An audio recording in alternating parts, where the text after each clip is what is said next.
Well, welcome back, everybody, to another episode of District Media's Force Friday show on a Monday, Sunday, Monday? Sunday, all right. I don't know. Listen. It's been a while. It's been a minute. We've been quarantined for, nigh on... Forever. It's what? June 14th? So, yeah. A solid 3 months? Yeah. Solid 3 months. It's been fun?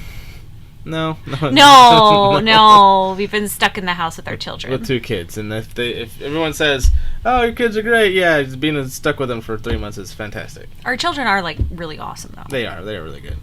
But anyway, we're here to actually finally review Star Wars Rise of Skywalker. I know it came out, was it December?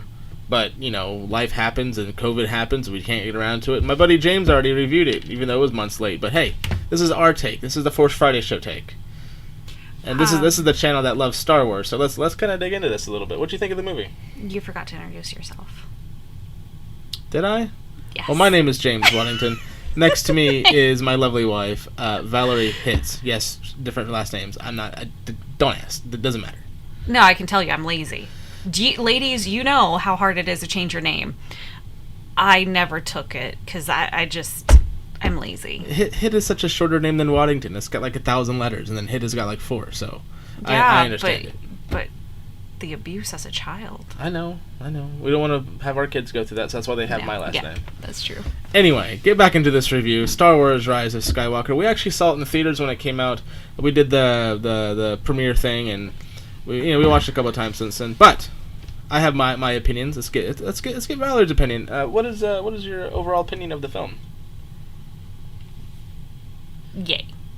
Thumbs up. Yeah, I kind of agree too. I think Star Wars as a whole is a good thing. Doesn't matter what form it comes in, comic book, novel, film, whatever, TV show, animated, or whatever.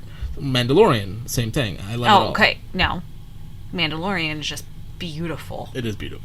Jon Favreau that whole in their directing team and just everything that they done. No, it's like jazz hands. Jazz hands. All the fingers. All right. So now we have the comparison of what really good stuff looks like versus a one thumbs up review. So, you enjoyed Rise of Skywalker. I did.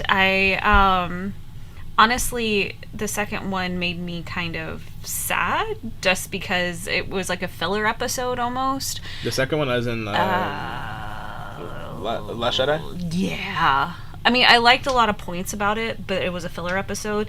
And then comes Rise of Skywalker, which I feel like was, now we have a story! So you're saying it should have gone... I think JJ should have been in charge of the whole thing and not have... attempting to have 3 separate directors saying 3 different stories. I don't necessarily think that is a bad thing. They have done it unbelievably well in Mandalorian, but they have done it as a team. Yeah. And that's where I think they kind of... dropped the ball a little bit. A lot of it? A lot of it, yeah. A lot of it. Yeah, no, I can go into it a lot with the whole Last Jedi thing just because of it. Like I said, it feels like a filler episode, right? And it shouldn't. It's like 2+ hour or whatever episode. Yeah, the longest film I think they did in the series. Right, of just sitting on your thumbs. I don't know. We can get into Last Jedi later. This is all about Rise of Skywalker. So you liked it. I did. Overall, yeah, I kind of agree with you. Overall, I enjoyed it too. It wasn't my favorite Star Wars film of this new series. I really do love The Last Jedi for a lot of different reasons. Mainly it's because they took a lot of risks. Not a lot of it paid off in this one, which is kind of something I obviously was going to change with JJ directing. But I think there was... You took a lot of risk in this marriage. But it's paid off every time, so it's fine. So that's why you like it, right? Yeah, there you go. I think there was too many, in my opinion, I think there's too many MacGuffins in this film and too many plot conveniences to make it, engaging for me. Like, you could kind of predict exactly where they were going to go before they got there. That was, all of them. This one more so than the rest of them. Oh, come on! Seriously? 100%. Force Awakens. Force Awakens, you have a scavenger girl who's a nobody. Okay. You're talking about... You're saying that this one had more MacGuffins. Mm-hmm. Absolutely. This one had more I can tell what's going to happen. Yes. I know what's going to happen. Yes. Then Yes. 100%. Okay. This one. Although I'm over here going, no, I'm sorry. This one, when I saw it in the theaters, I mean, yeah, you could see it, but it was more heartfelt. It was less so like, nah, Kylo's gonna kill his dad. Kylo's gonna kill his dad. I see it right there. I see it right there. My mom was sitting right next to me. That was, and everybody except for your mom could tell that was coming a mile away. Okay, let's be honest. My mom was all like, she grabbed my hair. She's like, yeah, because she loves Han Solo, but you know, she takes it to the extreme like every other mother does. Like I said, no, I am sorry. This one, okay, fine, whatever. I will explain in a minute. But overall, we got what we have. We have Rey and the Resistance winning, kind of like we kind of knew it was going to happen, right? So because that's Star Wars. That's Star Wars. Every Star Wars film, the good guy wins. If you say Empire. No, they didn't win an Empire. That's true, but we kind of knew the direction they were going to go in the end anyway. It's a 3-part series. You got the beginning, the middle, and the end. Well, it's always good guy wins, then bad guy wins. Good guy wins, bad guy wins. It's always like that kind of thing. And then the sequel trilogy did the same thing. You had good guys win in Force Awakens, bad guys win in Last Jedi, and good guys win in this one. And it mirrors all of the other. I mean, Star Wars is a poem and repetitive, so you know. AB format, yeah.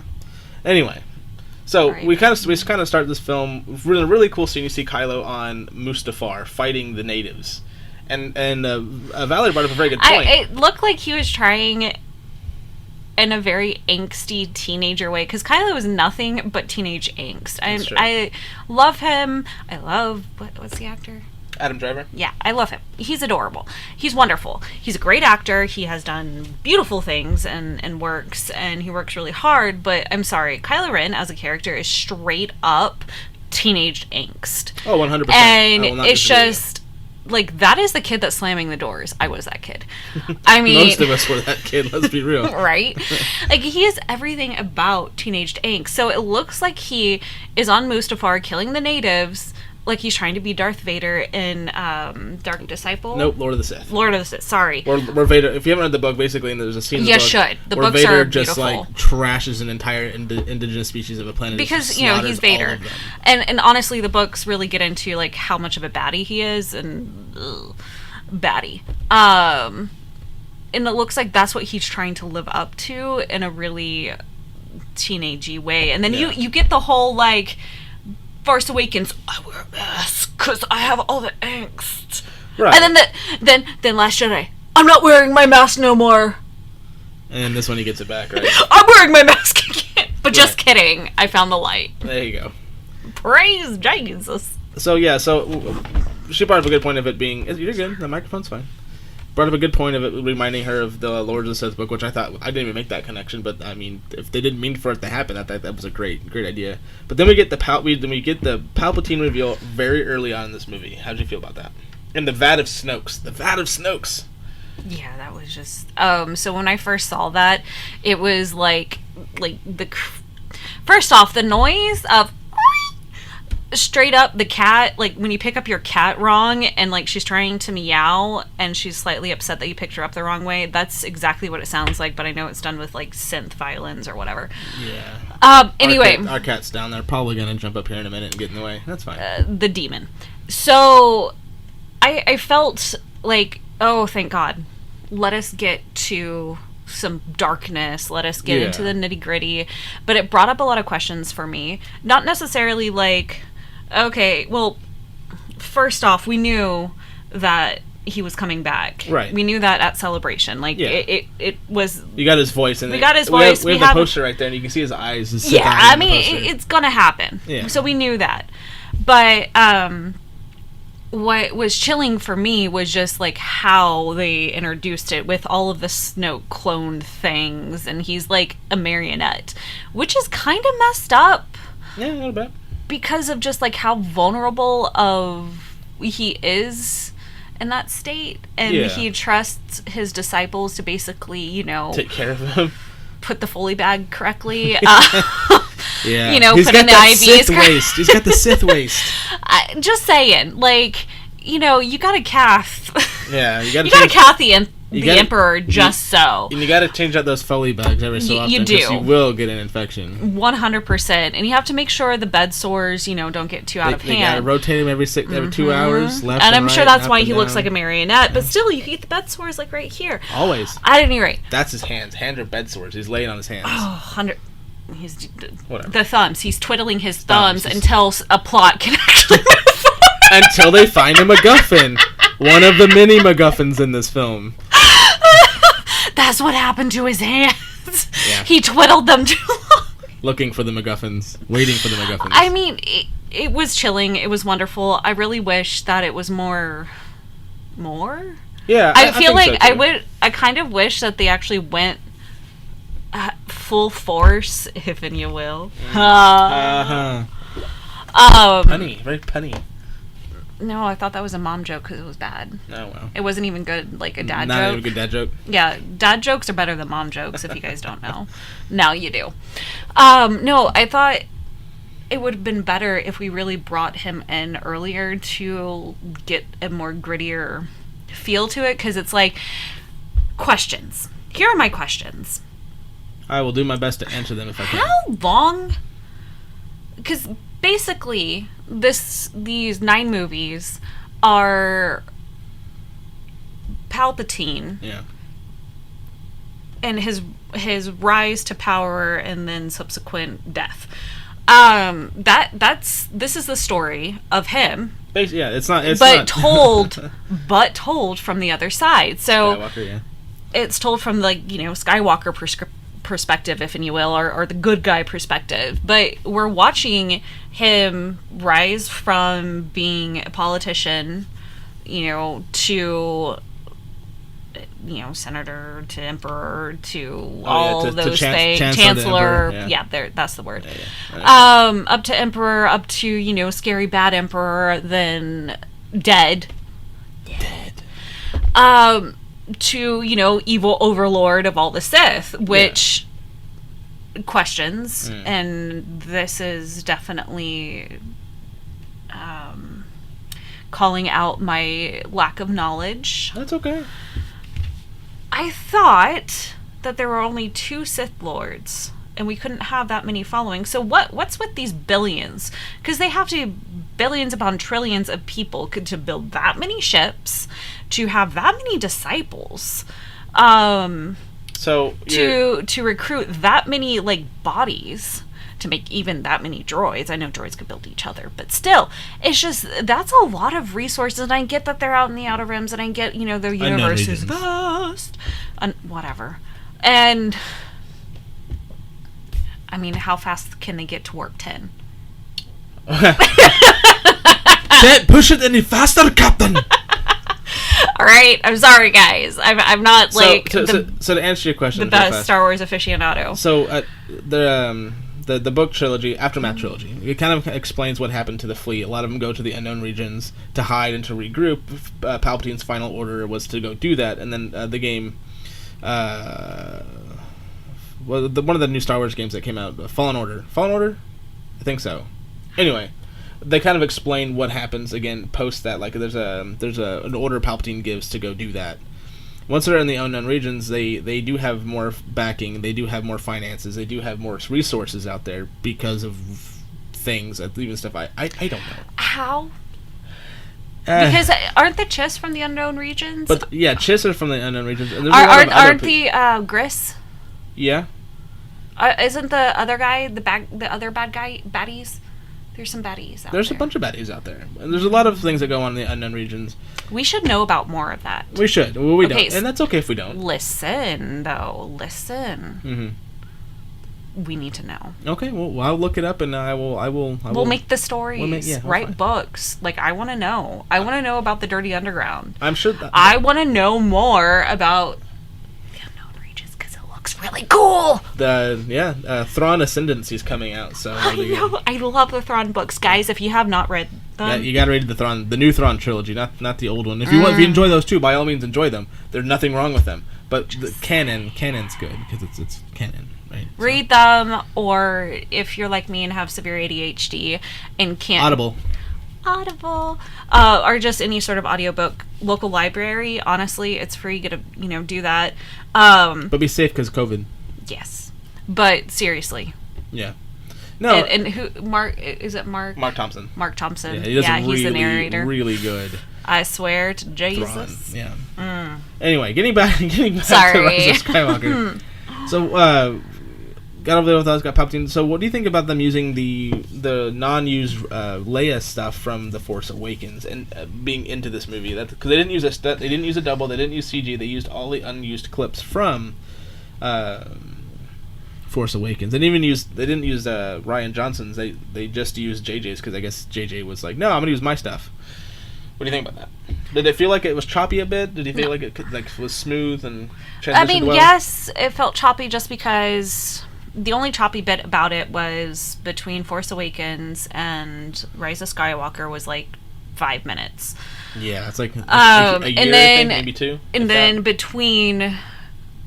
Or wait, no, You're talking about like Force Awakens and Last Jedi? And Thank Last you, Jedi, Derpy. Okay. I'm sorry. Yeah, there was a couple years in between there's so many Force Awakens and Last Jedi. There was a couple years there. This one between Last Jedi and Rise of Skywalker was like a year. Well, right. So I mean that's but between like Force Awakens and Last Jedi was like 5 minutes, and yeah, that's right. Because it was like one right on top of the other. Yeah, they're like 5 minutes apart, but between The Last Jedi and this one was. I think it was a year, maybe 2 years. Right. So there was a time jump. There was a time jump, and I think that actually helped that we got to see her training more with Leia, and I think it made a lot of more. It made more sense. Right. I wish that there was a little bit more. I don't know.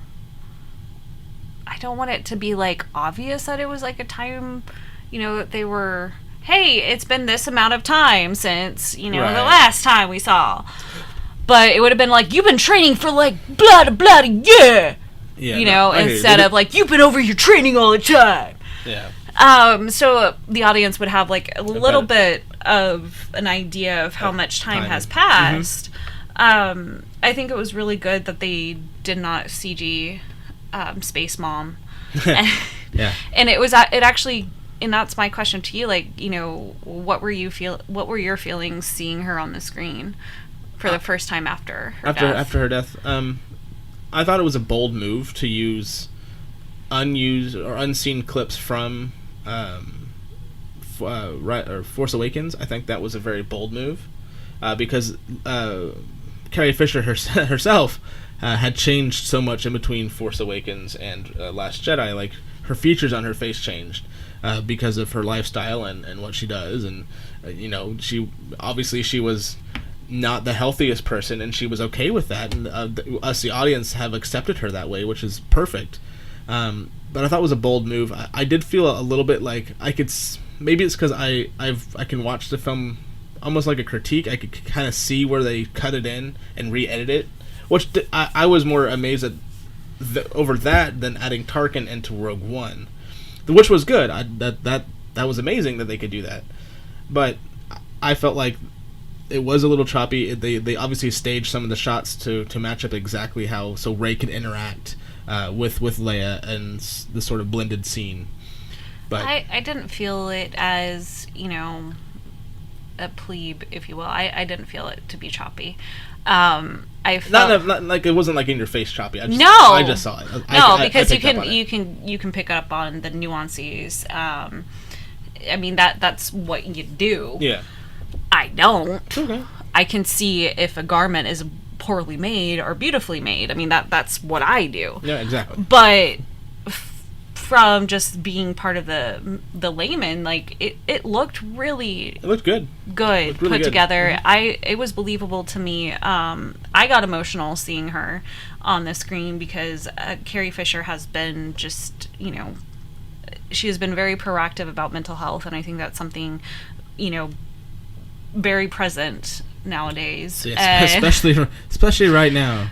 And so I got very emotional, and I got even more so that she was training Rey as a master. Mm-hmm. because, you know, we didn't really learn or hear about Leia's journey as a Jedi Knight. That's true. And to, you know, see her, she's already a general, she's already a woman of power, and just seeing a woman in a leadership role and then seeing her be a Jedi Master too and training Rey, it was just, for me, and being a woman, just so moving and very powerful to have that to relate to, and knowing that, like, you know, our daughter can relate to that, and it's like, see, you can be a Jedi Knight too and kick butt. Absolutely. Yeah, no, I think that in itself is better said by you than me, just because from your perspective is different than mine. And of course, right. I always think women can be a Jedi Master, teach, like, they can do all of those things.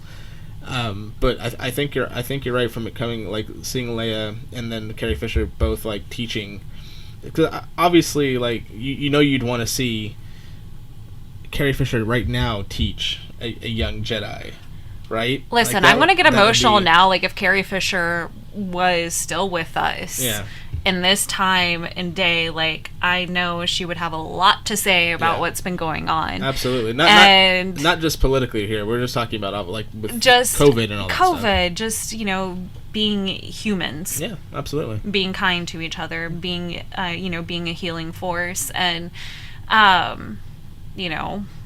Yeah. So, like, so we watched it today just to, like, re-up and remember, and it was kind of still emotional. It is. Because, I mean, she's Space Mom. Yeah. Even today, I'm like, I can't believe Carrie is gone. Like, watching this film, I'm like, but I want her here now. And right? she's obviously not here with us. She's with us. There's a song from Perfect Circle from their latest album, Eat the Elephant, where it was So Long and Thanks for the Fish. Yeah. And they're like, you know, even Ollie and Leia have moved on, and every time I listen to this song, I'm like, Space Mom. Okay, I'm getting over emotional about her. Let's move on to the fun one. We got the Aki Aki Festival that happens every 42 years. Which is coincidence? Which is not a coincidence, I can guarantee you, because when this film came out, it was exactly 42 years from the first release of A New Hope. Also, what's the answer to life, the universe, and everything? Isn't it? 42. Yeah, 42. Yeah, I was about to say. So it all works out. I thought that was well played. Yes. I thought that was, you know, a good nod to, you know, celebrating the trilogy as a whole. A good idea, fun, if you will, to see that. A new species we haven't seen before either, having this giant festival in the desert. Is it like Burning Man? Who knows? It don't matter. Space Burning What Man. it actually, you know, what actually reminded me of is the Diwali Light Festival. Yeah, Diwali, yeah, absolutely. Festival and it made me so happy, and it was just so joyous, and I'm like, yes! So many colors too. Imagine seeing that in, like... And honestly, when I looked at that and I saw it, I smelled curry. Yeah. But you weren't like, I'm all like, I want some biryani right now, please, okay? I want the national dish, chicken vindaloo. Mm-hmm. So, fair enough. But make it as spicy as possible so that you die for the next 2 weeks, right? Best cleanse. There you go. Yeah, best cleanse. Now, I think my favorite part of that was the marionette show. Yeah, that was good. And the little kids just sitting around, and they're like little puppeteers. They're like, because, you know, being parents. I like to see happy kids, happy life. Oh my God! It was just like, I'm like, did you put that in there for the parents? 100. Son of 100% yes. They want to see parents cry. I hate you forever, because we're all going, oh, look at that little baby. But this is where the part of the film kind of picks up for me. Right after this, we meet Lando. We do meet Lando. I was all like, exciting. You got back. Yeah, you came back. Yeah, we got the good old, and he was wearing the same color cape as he was from Solo, Star Wars Story, which was not a coincidence. They did that on purpose to tie him together because, of course. Well, because Danny Glover does a good job as Lando, right? He does a phenomenal job. Danny Glover? Daniel? No, not Daniel. Danny Glover, yeah. Not Danny. Anyway. Danny Glover is the older dude. One of the Glovers. Anyway. Sorry, we're not good with names. Yeah. We can Google it, though. At any rate, no, I thought it was perfect. You could hear the entire audience just, like, the entire audience lost their absolute minds and started clapping and, like, whooping. I think I saw it twice in theaters, and both times that part, you know, in particular was like, yeah, Lando! Let me tell you, it was mostly the ladies. Oh, yeah. 100%. That smooth voice. Yeah, he does. Yeah, he does. Yeah, he does. Oh, yeah. And make sure you give his love to Leia. Oh. Always. But I love how Rey was all like, nah, B, you do it it. yourself. You do it. I ain't your messenger. You get your butt over there and you tell her. I'm like, get it. But this is where we get the first MacGuffin, big MacGuffin of the film. We get the Sith dagger. This was like the big one for me. I'm like, so we get a dagger that has Sith and like writing on it that they need to have because they need to find a wayfinder, that they need to find something else to lead them to somewhere else. Yeah, I was just like, hold on. This is a bad video game. Don't mind me. I'm fine. So that particular joke, right? No, like you the weren't entire. Asking, but I'm fine. That joke in particular was written by Ben Schwartz, and no one remembers. He was actually JJ went to Ben Schwartz and was like, "Hey, I need some jokes for this film," and he actually got to write a few jokes for the film that made it into the film, and that was one of them. And so if you don't know who Ben Schwartz is, we do in this household, because let me tell you. Yeah, not only is he from Parks and Rec, but our son is like, oh my god, Sonic the Hedgehog. So Ben Schwartz, played was in Parks and Rec. Parks and Rec, yeah. As that guy. Yeah, that guy. I'll pull his name in a minute. Yeah, but his sister was always, money, please. Yeah. Which we taught our daughter, by the way, and it was the worst thing ever. And it works so she's well. She's almost 3 now. John Ralphio. There it is. And she's like, money, please. Yeah. Please. It's the money, cutest. Please. It's the cutest thing. It's good stuff. Yeah, no. So yeah, Ben Schwartz. Anyway, that has nothing to do with the film. I just thought it was funny. I thought it was funny, like the entire part of poor C-3PO, on that journey to find the MacGuffin, if you will, was just all like, don't worry about me, I'll be fine, I guess. Yeah, he's an old outdated protocol droid that was built by Anakin Skywalker. You might want to take care of him, although his memory has been wiped so many times. Okay, well, don't forget. Nobody in Star Wars ever asks the droid. Okay, no, that is never underestimate a droid. That's the thing. Second thing is something you guys should do: ask questions, because nobody asked, so nobody said nothing. Nobody asked R2 anything. Like, hey, where did you come from? Nope. It's like, oh, you're R2D2. Well, tell me your life history, R2D2. Well. Hold my beer and grab one. Take a seat. This is going to take us about a millennia. Yeah. All the way back when I was on a cruiser from Naboo. Wait, what? Exactly. No one asked him. Nobody did. And that was I feel like the entire Star Wars, nobody asked. Nobody asked. Always ask questions. Never not ask. Nobody asked. And if they did, it would have gone a lot better. Absolutely. They almost did in Clone Wars, the animated series. But then Obi-Wan's all like, we don't need this droid, Anakin. But Anakin's like, but I love my droid. I'm going to go get him. Yeah. But then... And then they did anyway. And then we had the gold R2 that was actually working for General Grievous. Anyway. It's a good series. It is a good series. But then we get to see a really cool scene. We get to see Rey use Force lightning. It's the first time we've ever seen a Jedi use Force lightning. How was that? Powerful. It was good. That was a really well done scene. I love that. I mean, I kind of had my suspicions about who she might be, related to, but that kind of sealed the deal 100%. But I thought emotionally, how devastating for her. Seeing that she might have killed one of her closest companions. Well, besides that, her attachment to but Han. knowing that she has read the books, yeah, she has gone through all of this, and knowing that Force lightning isn't really a part of light side. That's more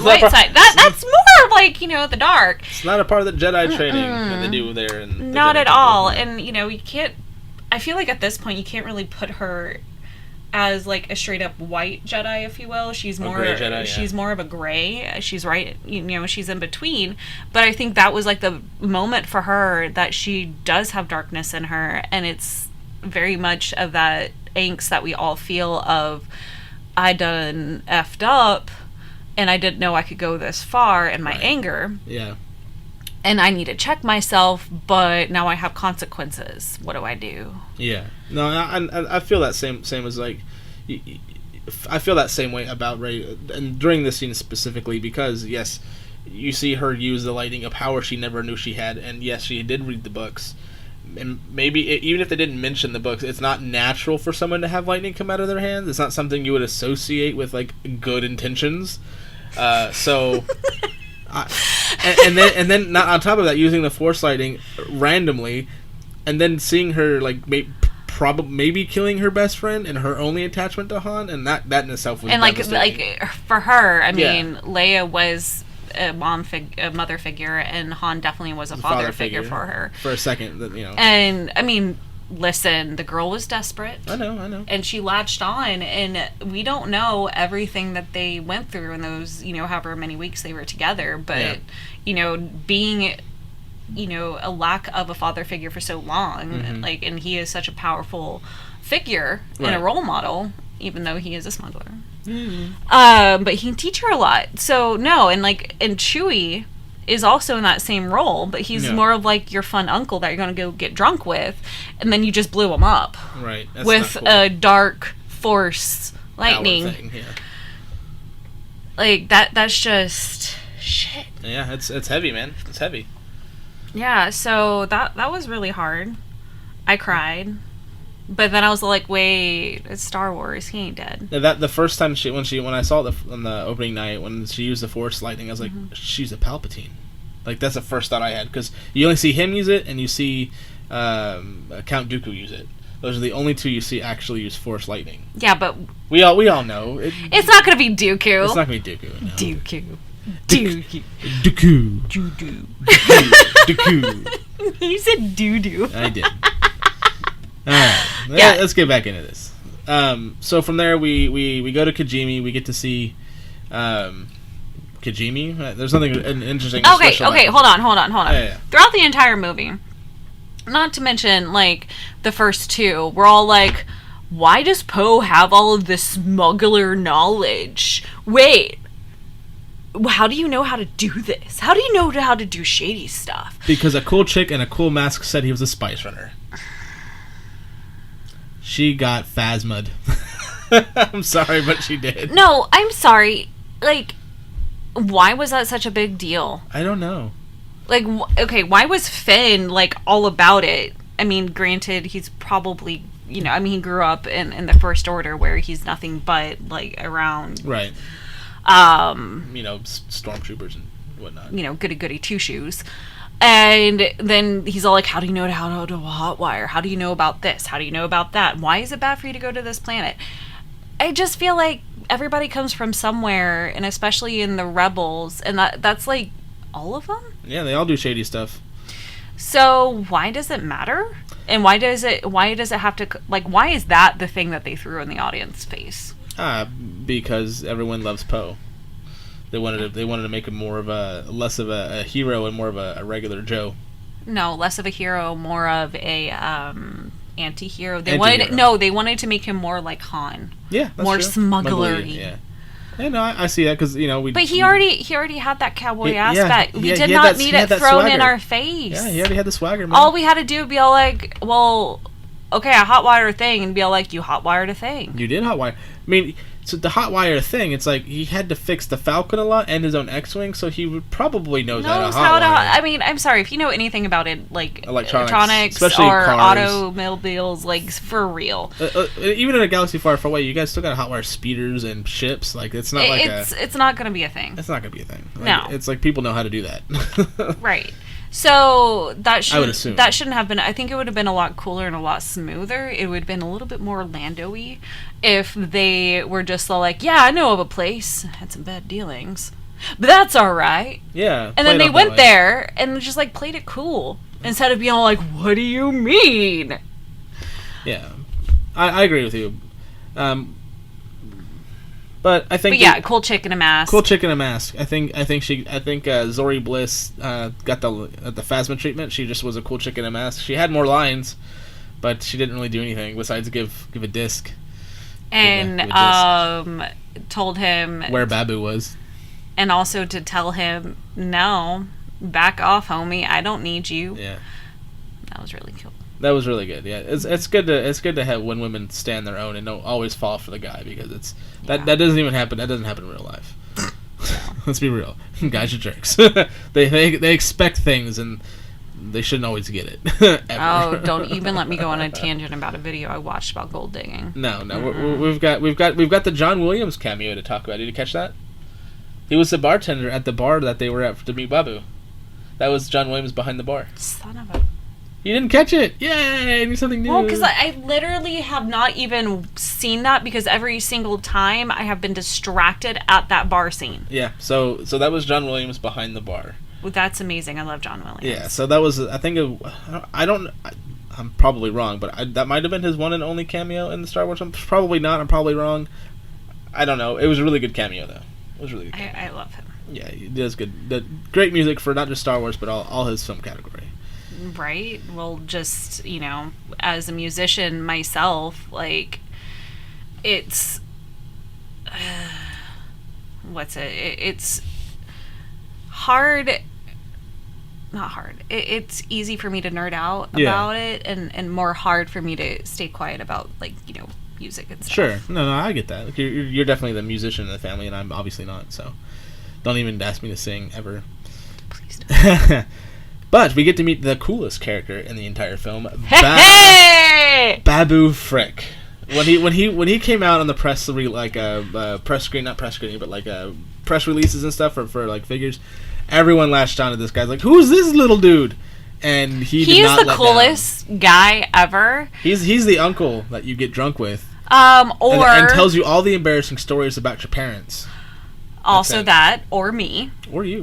I really, really connected with Babu Frick, because when I get, adults out there, when we get stupid drunk, well, I turn into Babu Frick. I don't make much sense. I speak a little bit of English, and a lot of the times go, hey!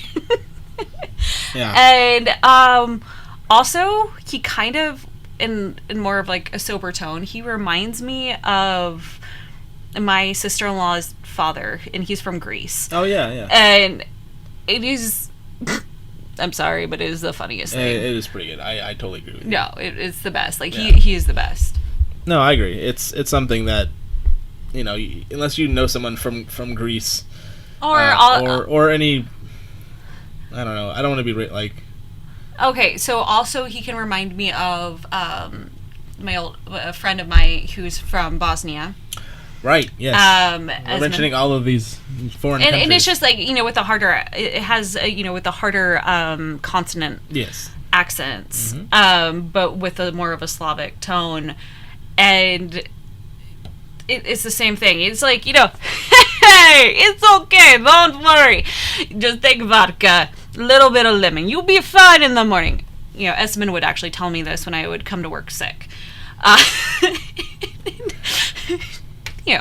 Things like that. Yeah. But that's like he's like the guy that you want to hang out with. Yeah, absolutely. And that always has the stories. Mm-hmm. He's also the old firefighter with the mustache that has all the stories. Yeah, every story. He's also the one-upper. Oh, 100%. Always the one-upper. But with good reason. Yeah, he can actually back it up, though. Yeah, and... You rescued a cat in a tree, where I rescued 10 cats in a tree. But the tree was on fire, though, and that was the only firefight around. I mean... So it was worth it. the poor widow, I mean, she just lost her husband, and her kids were just, they were just crying about these kittens, because, the damn cat just had a litter.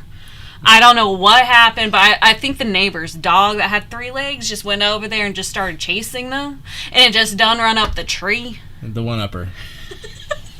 Exactly. That's Babu Frick. Hey! Hey! But he's so happy. He is. Let's jump down to Rey and Kylo at the Dyad and the Force. What do you think about that? Having 2 individuals who make up the whole of the Force, both light and dark, combined into 2 people? The brother, sister, and father. Exactly. That's kind of what I thought. That's what I'm like. Is that where we're going? Is that where we're going? No. We're going to that arc from the Clone Wars, but no, we didn't go there. But it was close. It was okay, close. that was like the MacGuffin that I got mad at. I didn't yeah, but they weren't seeking that. They weren't seeking that particular thing. They were seeking the Wayfinder. They were trying to find where to find the Wayfinder. Then they were trying. Yeah, but they didn't really cover the whole dyad. They were just like, we're a dyad in the Force. Right. They mentioned it. It's like, well, they didn't ever explain it. Versus like, how do you know how to hotwire a... Exactly. I mean, they should have focused on other things like a dyad in the Force. Let's talk about a dyad in the Force. Yeah, they didn't do that. No, and they should have. I agree. Because that's actually really entertaining stuff. No, that's and true. that's like getting into a lot of metaphysical stuff. That's also getting into more of the lore of Star Wars and getting into the nitty gritty. And I think that's where they should have gone. Like, let's talk 100%. About the dyad. And it kind of sucks that Rey and Kylo, and we can't do more. Like, I don't know, like, if in a book later on, Force Ghost Kylo and Rey will do more dyad-y things. Maybe. That's always a possibility going forward. Who's going to be the father? Oh, I don't know. Whoa. Luke? Nah, it's gotta be, well, I think, someone's gotta be there, right? Maybe. Yoda. No. He died. He was only the leader of the Jedi. Like, Force Ghost. It could be a Force Ghost. It could be a Force Ghost. Yoda Force Ghost? Yoda Force Ghost? My stick is better than bacon. Anyway, so we did get to find out that there is a mole in the First Order. Okay, that was stupid. Yeah, that to me was the killing Han Solo sitting a mile away thing. Like, we kind of figured it was going to be him because he served no other purpose. Like, he is the General Hux, which we're talking about, by the way. He is the class clown. He is. He is the kid that does not get enough attention and that always has to act out. Mm-hmm. That's like classroom angst. But let's talk about how he's literally middle management in corporate America. That's him. That's who Karen calls when she's mad. Oh my God, Karen. That's Space Karen. That's what she calls. I want to speak to your manager. And he is the manager. But General Hux is also a Karen. Yeah, he's a Karen. He is 100%. Mm-hmm. Yeah. Because he's willing to backstab anybody to get what he wants because he can't go to the manager. So what does he do? He ruins it for everyone. That's right. That's what he does. I really did like Hux in The Last Jedi. I thought he had swagger in The Last Jedi. I thought he had a lot more. I wish I could have seen more of that. I kind of felt bad that he was the stool pigeon and also like the laughing, like he was the joke. He was throughout all of the movies, and I felt bad. And it's like, come on, can we stop making him the shtick? Yeah, no, I hear you. And give him something better, and then they finally did. But then it was like in Clone Wars where is it Fulcrum? Oh yeah, that whole Fulcrum art before Ahsoka. Was it? No, it wasn't Clone Wars. It was Rebels. With the whole Fulcrum story arc with that Imperial officer, it kind of felt forced, but it felt more forced than it should have. Well, yeah, they're trying to stick an entire probably, and that's where my problem with 2.5 movies into one with movie. The Last Jedi comes into play. Like, that should have been part of Force Awakens, and then we should have had a different movie in between where we could have expanded on that. I'm not disagreeing with you at all. I think this was. I do think this movie felt a little rushed and a little slapdash and a little just not polished. Yes, JJ can direct a great movie, and his editing team does a great job, and his effects team is amazing over at ILM. No, you're picking up on a story that had a story missing. Yeah, you basically jumped like 5 or 6 chapters. You're like, wait, how did we get here? Dude, I have done that in a series, and it is the most irritating thing in existence. And I agree with you. Like, I can't pick up a series in the middle, and that's what we did. That's true. Mm-hmm. But we do eventually find the wreckage of the second Death Star on one of the moons. Creepy as hell. One of the moons. Creepy as hell. Near the Endor system. Yeah. Mm-mm. This is where that MacGuffin comes in, because you just happen to hold the blade at the exact right spot, and it matches the ridge on the blade, and he goes, "Oh, that's where we're going," and it's like, that's way too easy. Why couldn't you feel it through the Force? Exactly. You can feel all of this other stuff, Rey, but you can't figure out where, one, the Force cave is. Apparently there's a Force cave on the Death Star. And two, you can't figure out where the Wayfinder is. Listen, Darth Vader needed to have a cave, alright? I need caves. Darth Vader needed a cave, Anakin and Luke needed a cave. Everyone, I got it. I understand. I need a cave. But I didn't know there was one on the Death Star. That's Why what I'm wouldn't saying. you put a cave on the Death Star? If it's a Death Star, put a cave on it. It's in the rule book. Okay, I'll check the manual on that one. Good lord. But anyway, so yeah, that's my biggest thing with the Sith Dagger Wayfinder MacGuffin, because it's like, it's so convenient. It has the Sith script down it, and it's got the map to the throne room on Okay, it. can we also just address how poor C-3PO has gone through so much in this series? Yeah, Anthony Like- Daniels, man, all the way. That poor droid. Yeah. He got his memory wiped. He basically has been violated in so many different ways. Isn't And it like it a has, rule like, of robotics? Has just been allowed this to happen to the detriment of himself for Yeah. the betterment of his community. So just praise to C-3PO. And yeah, he has every right to be the "don't worry about me, I'll be fine." Yeah, he's something else. He's earned it. He's earned it. He's earned the retirement. Let's be real. But then we get a really cool scene. Not only do we see evil Rey fighting Rey in this Force cave. That was creepy. That was creepy. With the teeth, like, they did a jump scare. They did a jump scare. That works on me all the time. It doesn't belong in Star Wars, but that's my own opinion. But we do get a really good scene right after that. You get to see Rey and Kylo fight throughout the wreckage of the Death Star. That was beautiful. That was amazing. Shot. I love the cinematic aspect of that. You get the giant waves and water. Anything with water and lightsabers, I think, we need more of that. But I also what was palpable to me was the emotions that the actors were able to portray during this fight without using a lot of words. And their actions really spoke for it. Their face really spoke for it. It harkens back to silent films where you have to be able to emote and to speak through your eyes, through your facial expression, through your body language. You have to use everything. And don't forget the secret sauce of Star Wars, which is music. Well, duh. Okay. But I know what you're saying. Obviously, And silent films. Silent films had music during their 100%. No, they had music throughout the entire thing. Yeah, they used music to emit now the emotion. highfalutin ones had a full orchestra. Otherwise, you would just get a piano. Yeah. We get John Williams. Or a piano. Yeah. Depending on where you're from. But we get John Williams. We do. So it's a lot better. Let's be real. No, and it was beautiful, and I loved how what hurt was we knew that Leia was dying. Mm-hmm. And she used her last ability to reach out to Kylo. To get Ben. Okay, hold on. So this is how I interpret that whole thing. Yeah, I think it's so. First off, Rey finds an opening and she actually takes it. Yeah, no Jedi would do that, by the way. Let's be real.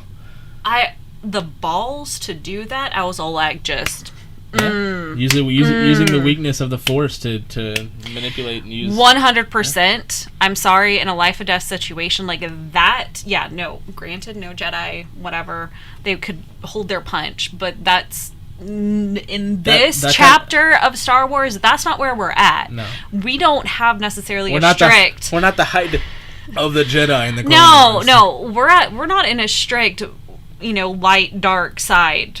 No, we're really not. We're here. We get the white and dark, or light and dark side, then we get the dark and light side. So we get them kind of. It's more of grays, and I really love how they. Don't worry about it. Okay, thank God. I really like how they were able to really explore the gray zone area, because so much of Star Wars and a lot of the lore and a lot of what we have grown up with has been very much black or white. That's true. Right or wrong. There was no gray zone. And I know, in my jobs in the past, I have always had like that. These are the rules and I will follow them. These are breaking rules. What do you mean gray zone guidelines? Like, what's a gray zone? So you're telling me that there's iffy things? Yeah. What do we do with iffy? But I think that's not just, working. It's life, too. No, I mean, that's life. Certain things will work and certain things are better than others, but there's a gray zone you can kind of walk sometimes to get best of both worlds. But Star Wars, has rarely put explored that in everybody's face. No, that's true. Of let's talk about the gray zone. That's true. And that's where I think they excelled with Rey and Kylo. They were walking along a gray path. They were switching back and forth, and you really saw it there. And then Rey, I'm sure she felt what was happening to Leia, but focused. She saw it, yeah. Well, right, and she focused on the fight at hand. And took the opportunity given. Yep, 100%. And then regretted her decisions. I mean, you can see her face. She's like, "Oop, I regrets." Yeah. Okay, I'm sorry. I heal you. You alive now. So this is the second time we've seen her use that power. We saw it once with the serpent on the planet with. Yeah, I thought that was stupid. Healing the snake or healing Kylo, or both. I thought it was unnecessary. For the snake. It was, yeah, I think that was... Like, that was straight up unnecessary. Like, obviously they wanted to use that as, like, oh, this is an ability that she has This now. is a thing. Yeah. We want you to know that this is a thing, even though, like, for a lot of fans, and I know this is for the layman, that this is now a thing, guys. But Jedi can heal themselves. We knew before. this. Yeah, we knew this in Clone Wars. So we didn't need to see it. Yeah. And we didn't need it, we didn't need a 5-minute expose of, I just used the Force. I guess we only saw this in Clone Wars when Ahsoka did it, though. Ahsoka is the only one that did it. But they've talked about it in books. They did, but it wasn't ever, like... I don't know, I thought it was just in the subconscious of Star Wars. Yeah. We only got to see a couple of Jedi use that. Which one was... We saw it first, actually, in Clone Wars. No, we saw after this. So we knew it was a power coming out and going through... for the new series of Clone Wars. Mm-hmm. Then you see Ahsoka do it with Rex. She heals Rex and to try to get him to not use the inhibitor chip. Right. So, anyway. So I thought, that was a smart move on her. Mm-hmm. Like, I regrets my decision. Let me try to make it better. Right.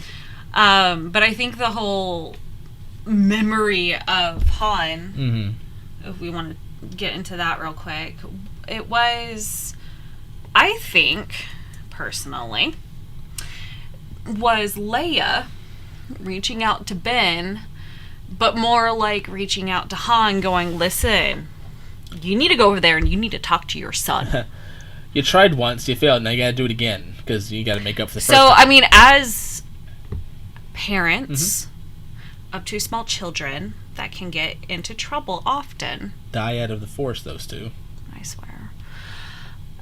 I'm all like, let me talk to him.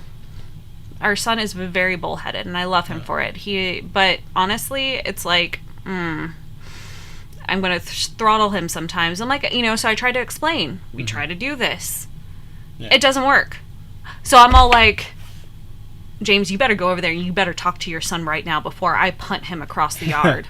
That's true. And then so to me, like, Space Mom would 100% go up to Han and be all like, listen, you better go talk to your boy right now. That's literally Do not make me use my Force powers. That's literally what happened. I have no doubt in my mind. So Han's like, yeah, I'm nothing but your memory boy. But you're good. Yeah. Please don't make your mama come up here. Don't make her throw the shoe. The chunkla coming. Yeah. Speaking of Han, how was that cameo of him showing up and turning Kylo to Ben? I cried. I did. I got emotional. That was a really well done scene, and I love the fact that they actually recycled the dialogue from Force Awakens. That whole scene. But they also he was all like, but he was like, he called him Dad. He's all like, but Dad, and he did the whole smirk, and he's like, I know. And I'm just all like, because that's, I mean, if you guys read the books before, they had the book before Force Awakens, they had done like scenes from Ben's early childhood. Yeah. With Han and Leia and Ben all at home together, and it wasn't, you know, the best home life. It was very chaotic. But and I can't remember, was it Lando that came over? Yeah, it was Lando. And it was stupid adorable. Yeah. And you could, you know, see him trying to be a father of this little toddler, and then you can see, and then being a parent, and like just, it's a thing, and it's weird. It's weird now. Like looking at your child and remembering all of their tiny and their like little nuggets. Yeah. And they couldn't, you know, crawl anywhere or move or talk back. So you randomly come across like an infant's like onesie, you're like, oh my goodness. Oh God! And you see the little infant onesie that you do, you're just like, I'm so. and you know, that was Han looking at Ben as his child, and Ben looking at his dad as his daddy. Mm-hmm. That actually made me teary. Yeah, we do get to, in that scene, we do actually get to see the transition from Kylo to Ben, instead of in The Force Awakens we got from Ben to Kylo, which I thought was a really cool dual scene, because you can watch those back to back. Like, this is actually really, really good. Well, I think, you know, in a lot of words were unsaid, but a lot of it was Ben asking for forgiveness. Yeah, absolutely. Forgiveness for all of his actions. And stabbing his dad. And besides killing his dad. Which but apparently also, he was cool with. He's like, I know, it's fine. He was like, I mean... He's probably tired of running anyway. Let's be real. Han basically killed his, you know, his own, you know, father. Yeah. Stepdad. Their father figure. Yeah. So it's a beautiful moment, and it's Ben getting validation for being who he is, for being able to own up to his mistakes, and to become more. So now we get to see a teenager, going back to my teenager angst analogy here. So we see a teenager who has slammed the door 1,000 times, who has finally graduated high school, went off to college, effed up at college, but tried to do their best, fell on hard times, had to pick themselves up by their bootstraps, goes back home to see the parents, and the parents are like, I know it's been hard, but I love you anyway. Yep. That's Kylo in a nutshell. And then they're like, I did. And you still approve of me. Yeah. And I feel validated, and I feel wanted, and I feel part of this family. I feel great. And that's all we want. Mm-hmm. As parents, that's all we want. To have our kids feel great. And I mean, as, you know, a child, that's all you want from your parents. And so, like, you get that whole thing. And then as, like, a young parent of young kids, we get all those feelings at once. Oh, yeah. They did that on purpose, just like those little kids at the damn festival. Yeah. The Aki. Yeah. But we do get to see a couple of cool things. We get to see Force Ghost Luke. Not only do we get to see Force Ghost Luke, but we get to see Force Ghost Luke tell and drop some knowledge bombs on Rey, and tells Rey, yeah, we knew you were a Palpatine. We knew this. Like, we just didn't tell you because to us it didn't matter. Right? Right. It's that, and also, I love how he's all like, really? Really? Yeah. This is not how we do. Yeah. Like, his face to Rey is every single time, and again, equating to our children. Sure. I walk in, and it's usually when our nephew is over, because the 3 kids together is just this they raise his house to the ground. Tornado of hyperactive, you know, energy, of creativity, but it's loud, and it's destructive and very creative. And I'm sure my nephew is going to be like an astronaut. Like, this kid is ridiculously smart.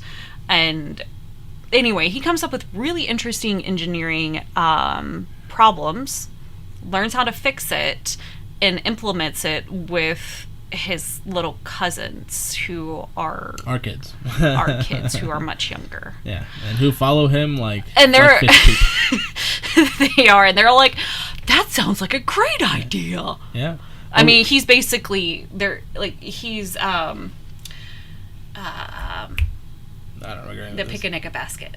Oh, Yogi Bear. He's Yogi Bear, and they're like Babu. Oh, hey, Babu. And they're like, Babu. We're like, okay. And That's not how he was though. We get Luke Skywalker. We get him in a couple. Actually, we get them through this whole scene.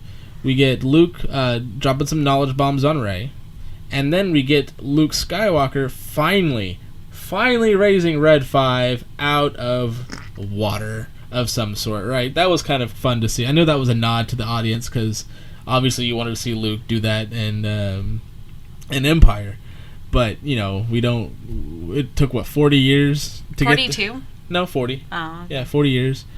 40 years to get there, but we got there in the end. And did you enjoy those scenes with Luke and him raising the X-wing out of the ground? There? So I remembered. Okay.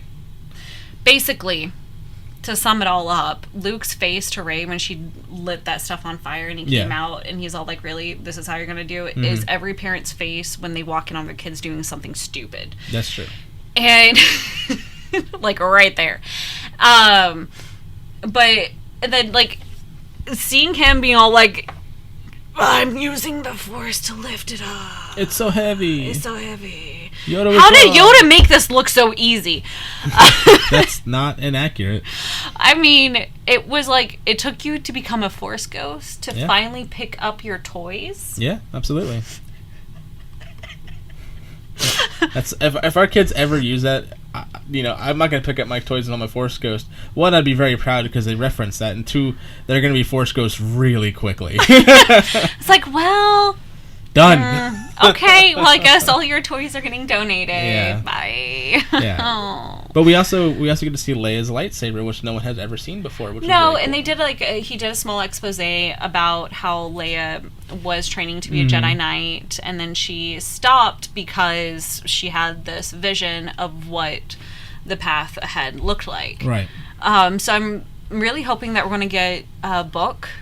I'm sure we'll get a book. About like what Leia's journey was as she was learning to be a Jedi. I've started the Rise of Skywalker novel, and they do go into more detail about Leia's training with Luke. That's good. Yeah, when they're together anyway. Cool. Not as probably as detailed as they could get, but it's a little bit. I mean, that's something. Yeah, you get conversations between the two, which is really nice. So that was cool, but we get we do get this long montage of this hero's journey of we're gonna get everyone ready and excited for this final battle. Your typical montage battle that you got one in pretty much every film from Star Wars that had a big battle. What was it? Oh, the when the Emperor was getting his generals and all of that ready. One of the and just. It was just a couple of notes that John Williams used, but it immediately triggered my catalog to go. Yeah. Yeah, it was the scene. It was the scene when Rey goes to Exegol. It was like as straight she's walking into the cave, like straight up. The Flight of the Monkeys in Wizard of Oz. Absolutely, no. I got that same vibe from that. So for me, it was really hard to take it too seriously. Yeah. I mean, not the first time. The first time it didn't click, but like the second time, I'm like, wait a second. But we do get to with all this going around and space monkeys, we get a constant line throughout this whole movie. We have a couple different characters saying a feeling. Was that getting too much on the nose for some people to kind of figure out that Finn was Force sensitive, or more people were Force sensitive in the film than they let on, or how did you feel about that? Like a feeling. How do you know? A feeling. How do you feel about that? I thought it was. I have a feeling too, and sometimes it's a fart. I felt like it was way overplayed. It was lazy writing. They use it as a way out. I get it. It's 100% lazy writing. Like, you have nothing to say, so the actor eats an apple. Yeah. Like, it's just one of... It's one of those. I mean, going back to it on the Endor system, I loved how there was a group of stormtroopers that ended up, because of a feeling, right, throwing down arms because of innocence. Yeah, they didn't. They deserted as well. Yeah. And they deserted. I thought that was really cool. I thought that one scene about a feeling was enough. That's all we need. No, I agree with you. Well, they had a couple before that as well. They had like one. I think Rey said it, or Well, Finn said it, or somebody said it. Lando had like, I have a bad feeling, but I mean that's every single Star Wars, and it's a staple of the Star Wars films. That has to happen. Yeah. But it didn't need to be like, I have a feeling. Yeah, it's like, how do you know what's in there? How do you know that's in there? A feeling. How do you know that's the right ship? A feeling. Okay. What kind of feeling? Like a tingling? Like, do you need to go to the bathroom? Like, do you need to go potty? Yeah. Yeah. Like, is it in your toe? Is it a feeling like, your arthritis is acting up because the, temperature is changing and a front's coming in and now you can't move your hand kind of feeling? Yeah, who knows? It was overplayed. I think they had it down when they were doing the whole stormtrooper moment when Finn and I forget her name had their moment. That was adorable. And that's all we needed. Yeah. Now when Finn was all like, I gotta tell you something, Rey, and I loved how that was like a shtick. Yeah, and then they kept getting interrupted. Yeah. Yeah, that was cute. That was good. Yeah. And then, yes, then all we had to do was that one scene with the other stormtrooper chick, and then we could have been done with the whole, it was a feeling. Yeah, no, I agree. I thought that was overplayed as well. Unless, and then they could have, upplayed it with, I feel Chewie, and then Finn's all like, I do too. That would have worked better in my opinion. That would have been great. Then Rey would have been like, what do you mean you feel Chewie too? And that would have been a great. And then they could have been interrupted. Then they could have interrupted, and that would have been way better. Then I have a feeling. Yeah, I mean, we all have feelings, right? I mean, come on. I have a feeling. But they get to Exegol, and we do get some really cool scenes. We get space horses in space. We get a wonderful scene with space horses running on the top deck of a Star Destroyer, which I thought was cool. I love the space horses. Yeah, I thought that was a cool scene, a very unique scene. I know some people didn't like it. I thought it was very fun and a new way to engage it. People thought it was ridiculous, like having horses. I mean, what? Are we jumping the shark? I mean, we've already jumped the shark here. Yeah. We've jumped a shark, movies ago, so don't even. Yeah, what I think people get too attached to, it's Star Wars, it has to be this way. Think about what you're saying. You're talking about wizards in space. So... Why can't we have space horses? We had crystal foxes. We did have crystal foxes. Yeah. Why can't we have space horses? Yeah, and we had giant space horses too. Remember Last Jedi? We had giant ones. We also have had space whales. We had space whales. does not forget. Yeah. I'm just saying, and they saved Ezra and Thrawn. They put them to the unknown regions. So they're pretty cool. So why can't we have space horses on top of ships being Banffs? And why can't we have space cowboys and cowgirls? Huh? You know what we didn't see? We didn't see any of those horses die. No space horses were harmed in the making of Star Wars. Good job, JJ. Yeah, good job. Good job. No, I enjoyed that scene. I thought it was very well put together. The action scenes of that particular, maybe it's because we live in Texas and we have a special affinity to horses. But I thought that whole scene. No, not everybody owns a horse in Texas, but a lot of us do. We don't particularly. My dad did. Yeah. And I mean, by proxy, I had a horse when I was born. But yeah. Not everybody owns oil. My mom's partner had a horse. Yeah. But my best friend's I guess my mom technically owned a horse at one point. She'll be inheriting oil. Yeah. So yeah, no, pretty much. It's like some in Texas. If you don't own a horse or oil, you know someone who does. Mm-hmm. They're usually it's like a 1 degree separation. It's a 1 degree thing. 100%, because everybody knows everybody here in Texas. Let's just be unless real. You're from California. Only very few people I know are from California that I love. Everybody else, get the hell out of my state. Exactly. Love you. but real. Yeah, but we get to see, moving forward with this review, we get to see Rey find the Sith throne and find Palpatine, which I thought was a really good reveal. She wasn't afraid. She was accepting who she was. But at the same time, you get to see Palpatine being evil. You get to see Palpatine being Palpatine and evil, which I thought was... Anything Ian McDermott plays Palpatine, I think... Any scene he's in as Palpatine, I think, is one of the best scenes in the movie because, Palpatine's because, good. I mean, Ian McDermott is amazing. It's like watching Arnold Schwarzenegger in an action film and being kind of a bad guy.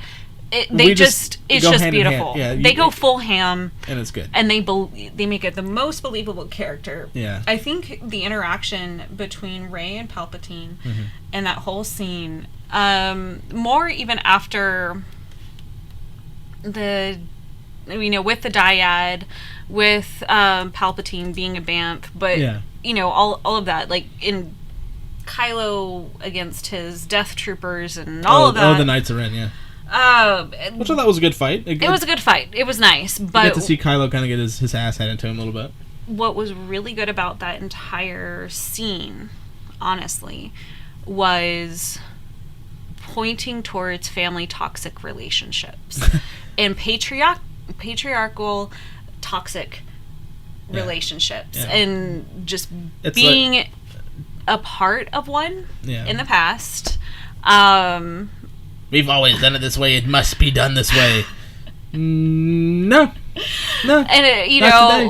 And not today. Especially with my own grandfather, it was very poignant for me, and it hit home a little bit too hard. Yeah. But for her to be all like, I am all the Sith, and she's like, but I'm all the Jedi. Like, you had your moment, you've had your time, this is my time now, and you will not dictate how I run my life or how I will be, and you will not. Yeah. And it was just that was everything. That was absolutely everything. I'm glad you took that away from it. I didn't have that much of a connection to it, other than it was fun dialogue. No, it was good dialogue. Yeah. It's just it puts just a toxic family relationship to the forefront. I mean, severe toxic. He killed his own son and his daughter-in-law so that he'd get a hold of his granddaughter to try to either raise her as, basically a vessel for him to inhabit, or, to kill. Yeah. One or the other. And that's Star Wars, especially in the Skywalker saga, you get a lot of the family history, and it follows like certain families like the Skywalker saga, and then you get to see Palpatine granddaughter, which is anyway, but you get to see the progression of two powerful Force families, which is just interesting. No, you do. It's just that's what I got out of it. Yeah. No. But we do get a really one of the best scenes in the entire film. We get to see the best Sith lightning I've ever seen in any sort of film. We have Palpatine being a BAMF Palpatine, because he Force lightnings the entire sky. He straight up pulls over a summer thunderstorm in Texas. Yeah, it was beautiful. It was amazing. The sound design of that whole scene was brilliantly done. It was gorgeous. I mean, wasn't as good as the Haldor maneuver as far as sound design goes, in my opinion. Oh no, that was pretty. That one was beautiful. It was powerful. Like, that was, I think, the best part about that movie. Besides Holdo. Holdo is like, she's like Laura Dern. Laura Dern's amazing. I love Laura Dern. But Holdo, like, as a character of good. Star Wars, like, she basically put Poe in his place. I love that. She's so all like, get out. Yeah, I don't have to tell you. Don't tell you anything. Like, she's honestly, I mean, I have ragged on The Last Jedi for most of this, but Holdo is what holds up. Yeah, no, the movie for me. Yeah, I love her. Yeah. No, I think that sound design was the perfect. I mean, it broke audiences. Yeah, I think so. That because movie theaters had to put up signs everywhere, like, there's supposed to be no sound. Yeah, the Holdo Moon Last Jedi, absolutely, yeah. But what they did with the lightning sound here, and what they did visually with Rey trying to reach out to the Jedi, be with me, that's also like was moving. It was. She finally got to reach out to the Jedi. Well, and I feel like, for a lot of us, especially right now, when we're trying to reach out to our friends and family through whether it be like Skype or Zoom or whatever, FaceTime, just a phone call, a text, for those of us that have faith, that's for us, like, we're over there going, be with me. Like, I need to have some sort of connection to the beyond, to a higher being, and like into a higher plane. And for her, that had been a struggle, and I feel like everybody has been there, and then we get to watch her actually reach it. Yeah. And to grab a hold of it, and to harness it, and to feel it, and to feel, again, more validation. More validation, yeah, absolutely.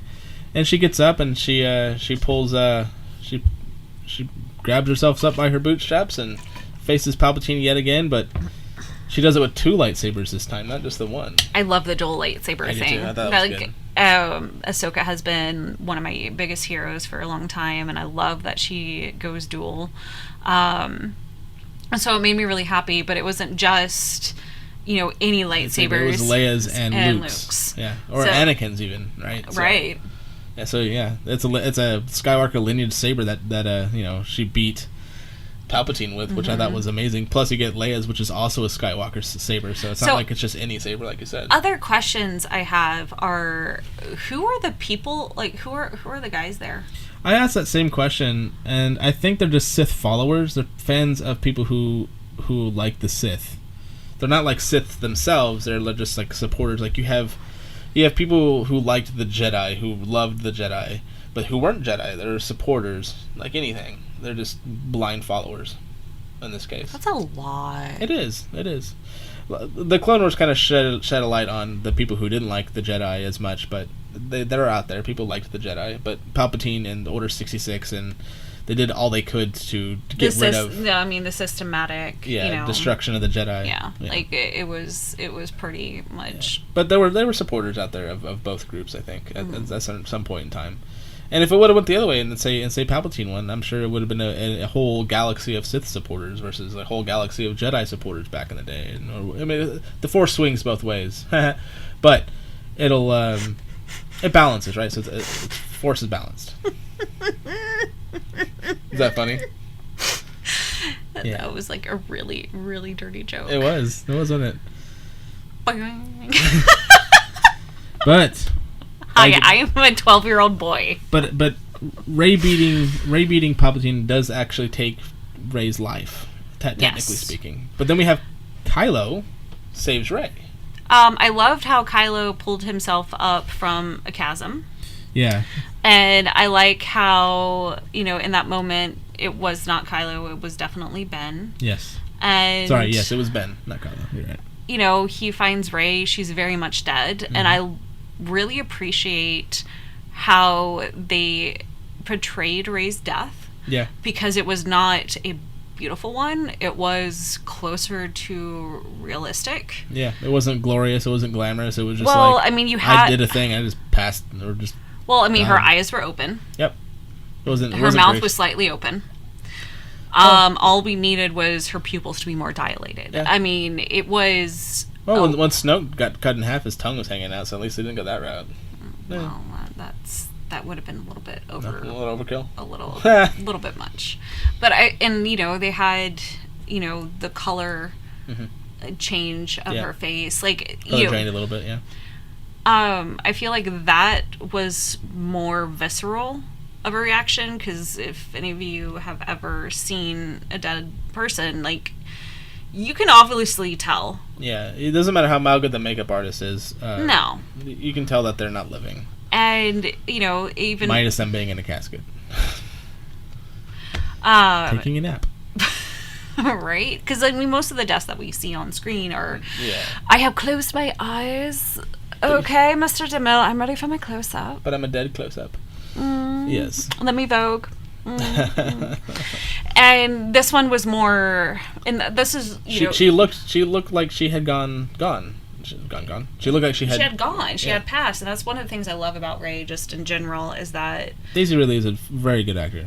She's an amazing actor, and I just love how non-sexual they went with her. They were like, yes, she is a she. But that's not the story we're telling. That's not the story we're telling. Yeah. And so they never, sexualized her. They never went there. Nope. They didn't have her romantically fall in love with somebody, even though you could kind of tell that she liked. I think she liked Ben/Kylo because he was the only person like her that she knew. Well, I mean, they did have a connection, and that's where we get to the whole. He brings her back, which. Did he actually give her his life force, or did he give her hers that she gave him? Yeah, I don't know. It's a good question. Either way, they had a beautiful moment, and they kissed, and it was gorgeous. And I was actually like not surprised by it, but I was also happy by it. Yeah, no, I wasn't surprised either. I mean, Star Wars. There's always been kissing in Star Wars. Every series or trilogy has at least one scene. You got Padme and Anakin kissed, and in the sequel or prequel trilogy, you got Han and Leia kissed, and we got Han and Leia, and then not Han, Leia and Luke, they kissed, and then in this one we've got. I feel like though this Rey was like the Ben. one time that their relationship would not have been toxic. Yeah, right. I mean, it already started out toxic. It started toxic, but they grew through it. They grew through it, and they grew up through it, and they had a connection through the Force. Yeah. And it was very beautiful, and you know, it's like finding your soulmate and learning how to communicate to each other, and become better people for each other. Right. And I think that's where they were headed. I hope so. And then Kylo dies. Kylo dies, and the great poetic of Kylo dying is as soon as he disappears into the Force, Leia does too. Yeah. It's like she was waiting for her whole family to be together before she went. She wanted to make sure. That's kind of how I saw it. She wanted to make sure she was going before she went. Oh, hell yeah, I'm going to grab you. Oh, no, I ain't going yet, Han. You're just going to have to wait for your son. We ain't leaving. Yeah. We ain't leaving. Get your little butt right over here. I mean, that's... Yeah, no, I mean, I was going for more sweet way, but your ways works too. I've been quarantined with my children for 3 months. That's right. Hey, it's the Beast. She's awake. Our cat, sorry. So our cat from about an hour earlier we mentioned. Yeah. But yeah, so Kylo dies, which was, I mean, we kind of saw that happening, like that was probably going to happen. I assume that was going to happen throughout the trilogy. So, you know, I'm glad they did it in a meaningful way, not just like a throwaway, we need to kill him off because of we have to sort of thing. No, that would have been awful. Yeah. But the good thing to come out of all this is that Chewie finally gets his medal. I think it's Leia's medal, but he does get a medal in the end. I remember this distinctly. There were sighs and groans in a slow clap, and like an "oh, finally" was screamed out, like in the actual theater. Yeah, no, when this got was that done. It was like, okay, fine. Well, I mean, he didn't get it. No, he didn't get his medal before, yeah, and like now he finally gets it. Not a New Hope, yeah, no. When Leia dies. It was all like, when Leia dies, Chewie, you can get your medal. Yeah. Is she like a Wookieist? I don't know. No, not at all. No, It was probably they probably didn't even think about it in 1977. They're like, well, yeah, sure, whatever. I mean, and then all the fans were like, he didn't get his medal. What? That's been a thing since this 1977. It really has. Yeah. I honestly think that the filmmakers back then just didn't even pay it. No, never mind, because he wasn't a human character. But. I mean, either that or they just didn't have that many props. Yeah, that might be and the filming was rushed, and we didn't know. And, you know, like this is what we got, guys. Yeah. I guess it would have been Han's, because Leia didn't get one. No, she presented yeah, them, so and it could have been from Han and Luke for like the Death Star thing. Yeah. It was probably Han's, and Leia probably had it, and then since Han died, he clearly wasn't needing it anymore, so gave it to Chewie.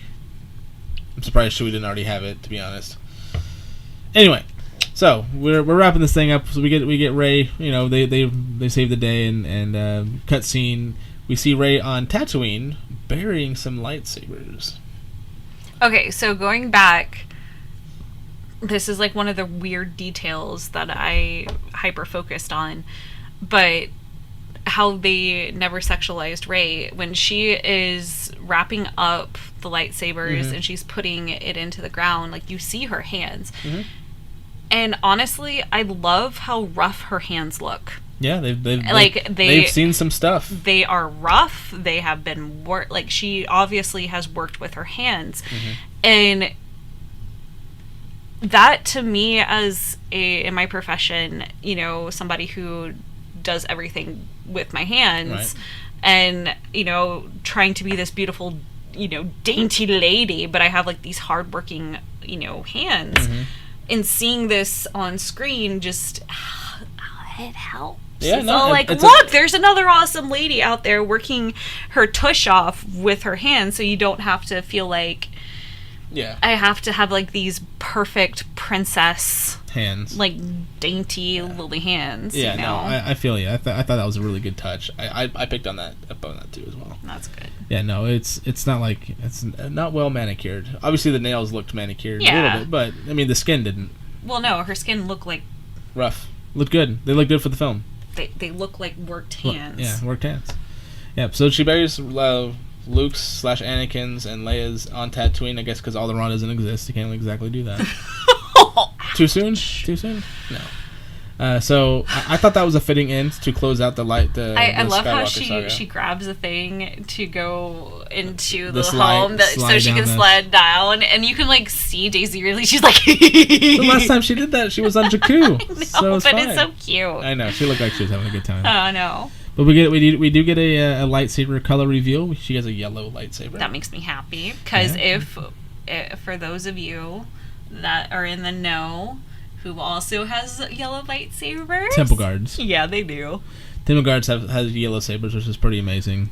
They are, and I love. Maybe she's a guardian of the Force, so she's yellow. I mean, at this point, yeah, who knows? she is most likely a guardian of the Force, a master, The Last Jedi. also a guardian of the Wills. Guardian of the Wills, yeah. So Temple Guard wouldn't be that far. Far of a stretch. That's No. true. Yep, and then got the one wonderful timeless question of who is Rey, and who does she pick? Radar technician. No. Okay, to be perfectly honest, that was like we didn't picked need this. Scout, We no. did not need that. We did not need the old lady going, there ain't been nobody around here for Diana. It should have been Jawas, to be honest, because we see Shoot, Jawas. like, since the last Well, Raiders came by. Yeah, that's right. Tusken Raiders are the last ones to be there. Now, Cletus, when was that? Yeah. I'm sorry, we did not need her to be like Ray who. Yeah. It should have been her bearing the lightsabers and her, The twin sun send off scene, and that that's should it. have been Yeah. We did not need her to be like Rey Some Skywalker. exposition, yeah. Although she shouldn't have been there. I think the lady asking the question shouldn't have been there. But seeing Luke and Leia at the end was a good touch. 100%. If they could have brought that scene somehow and rubbed it into the twin. Well, suns, that no, would like be better. it could have been good of her just bearing the lightsabers, Yeah. looking off into the distance, seeing the Force ghost, and then her walking off, to the setting of the suns. Right? No, I think that'd be fantastic. I think That's all we needed. there's always a ton of scenes like that would have been better. This would have been better, but overall, I thought they did an okay job with this film. It's not my favorite in the sequel trilogy. It's not my favorite Star Wars film. No. But I'm happy it's made, and I'm happy that they ended the Skywalker saga on a pretty good note. Like it was very poetic. They started with the Skywalker adventure, looking at the twin suns on Tatooine with Luke, and then you get that same scene with Rey. Where I thought that was a very fitting touch for that as well. I mean, you get it with Anakin a little bit too, but not so much. It's a nice, pretty bow. It is a nice, pretty bow. I thought they focused on that too much than the actual storytelling, but what do I Trying to know? wrap everything up. Yeah, wrap everything up all nice and pretty. But again, overall, what did you think of the film? I gave it one Thumbs up. I was asking again since we talked about it. Maybe some sparks of them. No, okay, fine. So we got one thumbs up over here. I'm about one thumb up as well. I mean, it wasn't fantastic, but it was good. I enjoyed it. I think it would have been I think it's like a good dessert that would have been made better if the courses before were better. Yeah, we had complimented the dessert. Mm-hmm. Yeah. Well, with that, guys, that is our review of Star Wars: Rise of Skywalker, and we'll see you next time. Thanks.